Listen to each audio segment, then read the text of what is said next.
What's good? What's good, y'all? What's good? One shot broadcast in the building, man. You know what I'm saying? Y'all like, subscribe, share the video. Gonna get into a couple, police videos, pullovers, whatever they want to call it. But yeah, y'all subscribe to me, like, let's get into it. A family is chatting on their front lawn when the twin sisters living across the street begin yelling racial slurs at them. Fat Mexican bitches! Compared to me, who are you? According to witnesses, both sisters are drunk. One of them allegedly attacked one of the neighbors earlier in the day, retreating across the street when the victim called the police. Dumbass! Oh my god, you can't even say dumbass. I can't get my pants up. You have your pants! Yeah, they were, and they're coming here. Who do you think they're gonna believe? Me! What is wrong with you? You're drunk, I'm not. Who's going to jail? You are. You came to my property. Despite the sisters screaming at them in stereo, the situation serves as a good reminder that recording neighborhood conflicts creates not just viral videos, but evidence as well. But for real, because you try to touch her, y'all are behind the cross the street. We probably all did crime. They'll figure it out. When the police arrive, the twins immediately try to spin their version of the event. What the fuck? Y'all see this shit? These motherfuckers ain't crazy, yeah. Let's check it out. These people she just pulled my hair and sucked me in the face. That girl right there! I could literally walk there. By now, police are familiar with their antics, having already gotten reports the sisters were drunk and out of control outside of their home before attacking their neighbors. This is not looking good for you. Let me this just tell you woman that attacked right now. me. Go wait at your house. It's not good because Go wait at your house. I'm finished. Okay, go wait at your house. I'm not going to. You talk crap to them one more time, you're going to jail. They attacked me one more time. Old fat Mexican bitches. What were they fighting? I'm not asking for your permission. First they start yelling stuff. We're not. As the neighbors confirm the victim's version of the events, the twins are still running their mouths. Congratulations, I hope y'all are on parole or whatever. We're gonna live here for the rest of the year. Y'all are too What y'all think about it? They lying? What y'all think? fat for parole, so I wouldn't bet that. With predictable results. Looking real good for you. Yeah. After watching the recorded evidence, police arrest the sisters. Each is charged with 2 counts of bias-motivated crime and 1 count of third-degree trespass. The family and neighbors thank the local police department for their quick and helpful response. Looking real good for you. Yeah. Okay, let's go.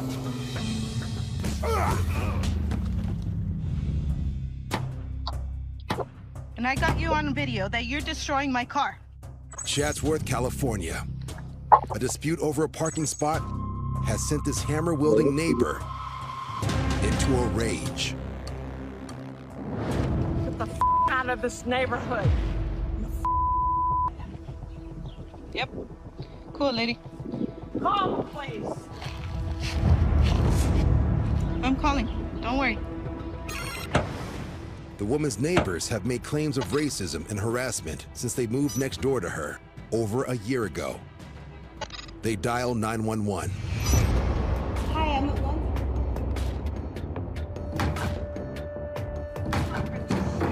My neighbor has 2 hammers in her hand and she's assaulting the car. She's destroying property, and I have her on video. Call, please. As a result of her senseless attack on the car, the woman was later arrested for felony vandalism. She was released without bail and is currently awaiting trial. In Sterling, Virginia, a biker is riding through his neighborhood when he spots a yellow Jeep jump the curb next to a teenage boy walking home from school. The driver jumps out of his vehicle and begins screaming at the teen. According to the driver, the neighborhood teenager walked against a green light, almost causing an accident.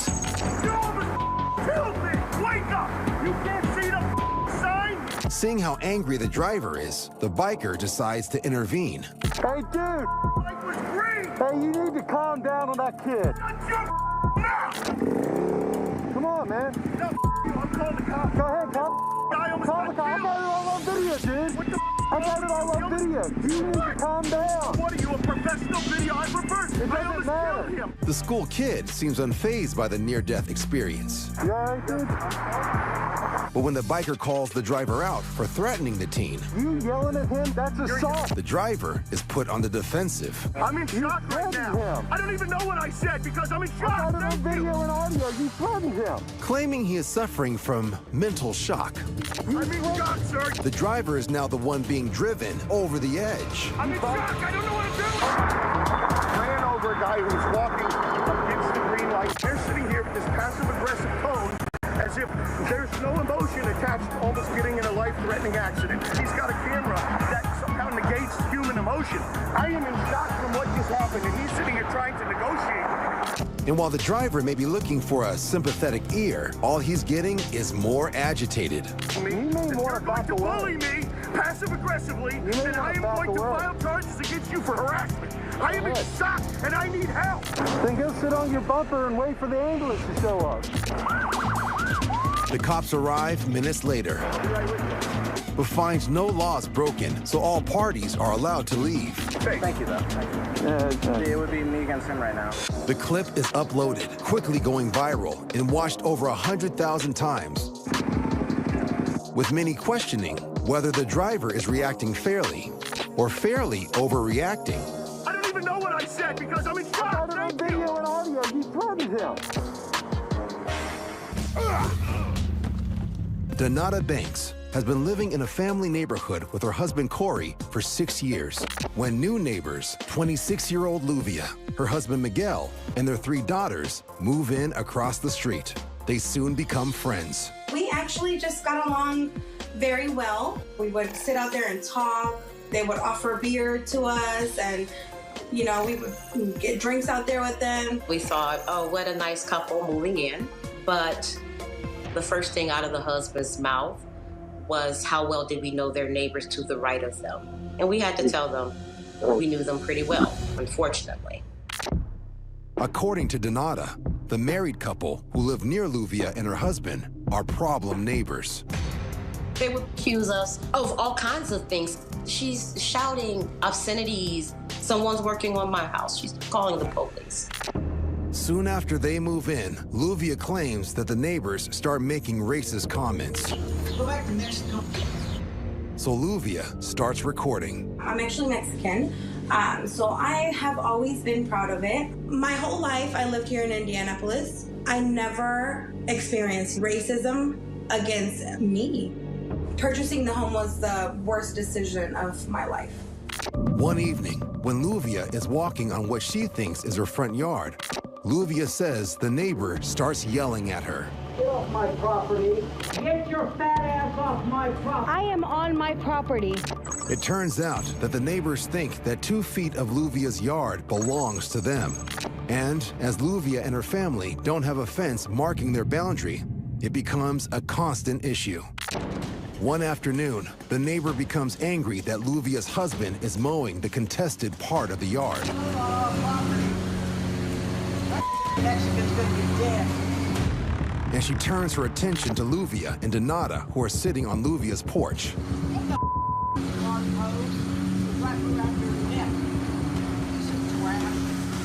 When she tells me I'm gonna wrap the water hose around your neck, I'm feeling terrified, I'm feeling scared. You feel like nothing's safe anymore. So yeah, I was really scared. The police are called several times, and they advise Luvia to put no trespassing signs on the strip of land she believes to be part of her yard. My neighbor would remove the no trespassing signs and throw them on my driveway. We didn't have proof it was her, but it was obviously her. A few months later, Donata is sitting outside her house across the street when she sees the other neighbor confronting Luvia and her husband. So, Donata starts recording. Get that sign out of my yard, you piece of trash. I just had a feeling that something was about to happen. Suddenly, the neighbor marches toward Luvia and Miguel in a fury. When she throws the sign at my husband, I can see the anger in her eyes, in my husband's eyes, and I don't know what's gonna happen next. Touch me, I'll kill you. Let her. Calm let down. her. Let her. Let her. Calm down. Let her. Let her. Calm down. Let her. Hey. Let her. No, let her. Trash. Let her. It was very shocking. I never thought it was ever going to get, physical. It was actually terrifying. Call the police! Hey. I've already called the police. Okay, let the police come out here. This was supposed to be the best time of my life, being first-time homeowners, and it was just so horrible. The neighbors, Donata and Corey, are watching from across the street. And when the angry neighbor notices, she turns on them too. You go back in your house. Do it! And they are scared. I am worried for my neighbor's safety, everyone's safety. We're in the fear on a daily of walking out to our house, to our car. When the police arrive, the neighbor is arrested and charged with trespassing, battery, and assault. The charges are later dismissed. However, when the video goes viral, 20 other neighbors come forward and complain to the HOA that the neighbor also harassed them. After an investigation, the HOA asked the problem neighbors to sell. But it's Donata and the Fair Housing Center of Indiana who take the neighbor to court for racial discrimination. It makes me very sad to think about how she made us feel. I wouldn't wish that on my worst enemy. The neighbor loses the case and is ordered to pay total damages of $225,000 for harassment and taunting people based on their race and national origin. I never let her see me cry. I let her pay for what she did, and she's going to pay. When the new neighbors move in, they have no issue with the boundary line. It felt like I could live in peace. My kid could go outside and play. So it just felt great. I mean, it just felt like a beautiful, normal home. Now, all the neighbors enjoy cookouts and socializing with one another.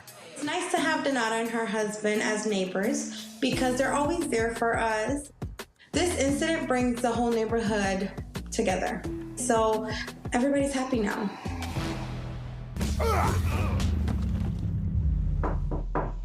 Yeah. That knocking is the landlord. Since moving in, Christian claims his landlord is coming over constantly, always unannounced, rapping on the door at all hours. And often running away before he answers. Sometimes she tries striking up a conversation. You want to talk? No, I don't. I already asked you to leave me alone. This is harassment at this point. I'm recording this. The landlord, a woman in her 50s, and Christian have had a recent falling out over money. Christian did some handiwork for his landlord and claims she underpaid him. Everything comes to a head one night when the landlord tries entering the house through the cellar and is surprised to learn the door from the cellar into the kitchen won't open because Christian has locked her out. Unlock my door. Can we help you? Why the are you in our house? What are you talking about? This is my... Why the are you in our house? Christian, why are you talking to me like that? I was thinking in my brain, like, if I catch her in my house, I'd use this in court to get my rent money back because she's violating something. Many states do have laws against landlords entering a tenant's home unannounced. But unfortunately for Christian, Maryland isn't one of them. And his landlord is not about to walk away. Why are you in my house? This is my house. When did it become your house, Christian? It may be the landlord's house, but as a paying tenant, Christian believes he has an expectation of privacy. The landlord has had enough and calls the police.